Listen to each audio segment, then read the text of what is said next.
Les rendez-vous au jardin ont été reportés en 2021. Pas de panique, l'Office de tourisme a trouvé la solution. Que dites-vous d'une visite virtuelle des jardins? Direction Bercé avec Gérard Regnault, qui au fil des années a transformé cette ancienne prairie en jardin remarquable. Et ce jardin, je l'ai voulu comme un lieu de formation ou d'idées à partager avec les visiteurs.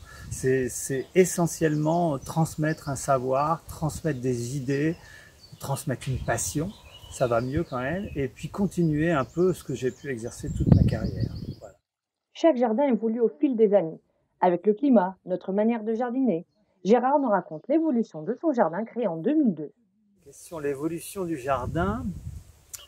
Comme c'était au départ pour moi un lieu de collectionneur, un lieu de formation, j'y ai planté énormément de choses. Énormément. S'il fallait vérifier combien de plantes il reste par rapport à ce qui a été planté, ça serait effrayant. Donc c'était une base de 1200, 1300 plantes. Maintenant, on est sur une base, à mon avis, il doit rester 7, 800, 900 maximum plantes différentes dans le jardin. Alors pourquoi? Bien parce que l'idée forte du jardin, c'était de dire je veux un jardin sans entretien.